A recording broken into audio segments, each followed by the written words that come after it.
দক্ষিণ এশিয়ার ভূরাজনীতিতে নতুন অধ্যায়ের সূচনা হল বাংলাদেশের ত্রয়োদশ জাতীয় সংসদ নির্বাচনের মাধ্যমে। এই নির্বাচনে নিরঙ্কুশ জয় পেয়েছে বাংলাদেশ জাতীয়তাবাদী দল বিএনপি। খুব শীঘ্রই ক্ষমতার মসনদে বসতে যাচ্ছেন বিএনপি চেয়ারম্যান তারেক রহমান। তবে এই মুহূর্তে সবচেয়ে আলোচিত প্রশ্নগুলোর একটি, বিএনপির নেতৃত্বে কেমন হবে এই অঞ্চলের আঞ্চলিক সম্পর্ক, বিশেষ করে নতুন ক্ষমতার বাস্তবতায় কেমন হবে ঢাকা বেইজিং সম্পর্ক। বিশ্ব রাজনীতির অন্যতম প্রধান শক্তি চীন বরাবরই অর্থনৈতিক সক্ষমতা, অবকাঠামো বিনিয়োগ ও কৌশলগত অংশীদারত্বের মাধ্যমে নিজস্ব প্রভাব বলয় বিস্তার করে আসছে। আর দক্ষিণ এশিয়ায় সেই কৌশলের গুরুত্বপূর্ণ অংশীদার ছিল এবং রয়েছে বাংলাদেশ।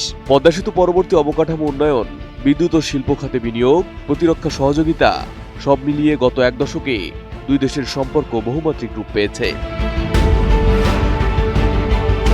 তবে বিশ্লেষকদের মতে সাবেক প্রধানমন্ত্রী শেখ হাসিনার সময় বাংলাদেশ ভারত ঘনিষ্ঠতার কারণে বেইজিংয়ের সঙ্গে সম্পর্ক কিছুটা ভারসাম্য হয়ে পড়েছিল।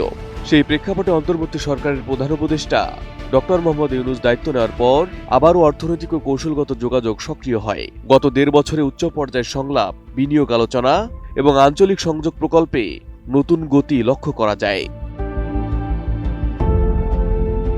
নির্বাচনের আগে আন্তর্জাতিক সংবাদ মাধ্যম রয়টার্সকে দেওয়া এক সাক্ষাৎকারে তারেক রহমান স্পষ্ট বার্তা দেন, বাংলাদেশ কোনো একক শক্তির দিকে ঝুঁকবে না, বরং জাতীয় স্বার্থকে অগ্রাধিকার দিয়ে বহুমুখী অংশীদারত্ব গড়ে তুলবে। তার ভাষায়, দেশের বিপুল পরিমাণ তরুণ জনগোষ্ঠীর কর্মসংস্থান, বিনিয়োগ পরিবেশ তৈরি এবং অর্থনৈতিক প্রবৃদ্ধি নিশ্চিত করতে সক্ষম অংশীদারদের সঙ্গেই কাজ করবে বাংলাদেশ।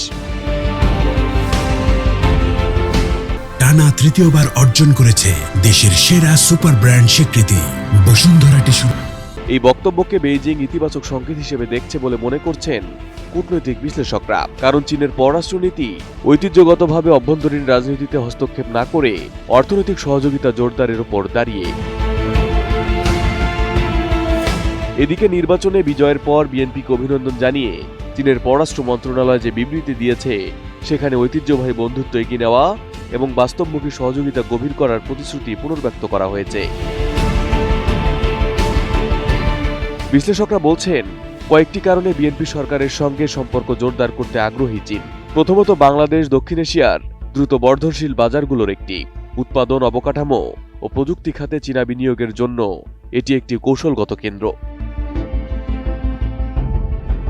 দ্বিতীয়ত, ভারত যুক্তরাষ্ট্র প্রভাবের পাশাপাশি দক্ষিণ এশিয়ায় নিজের উপস্থিতি ধরে রাখতে বেইজিং ঢাকার সঙ্গে স্থিতিশীল সম্পর্ককে অপরিহার্য মনে করে। তৃতীয়ত, চীন সাধারণত সরকার পরিবর্তনের চেয়ে নীতির ধারাবাহিকতাকে বেশি গুরুত্ব দেয়। ফলে বিএনপি হোক বা অন্য কোনো রাজনৈতিক শক্তি, অর্থনৈতিক সহযোগিতা অব্যাহত রাখাই তাদের লক্ষ্য। চতুর্থত, বাংলাদেশ বঙ্গোপসাগরীয় প্রবেশদ্বার হিসেবে কাজ করে, যা চীনের সামুদ্রিক বাণিজ্য ও লজিস্টিক কৌশলে গুরুত্বপূর্ণ।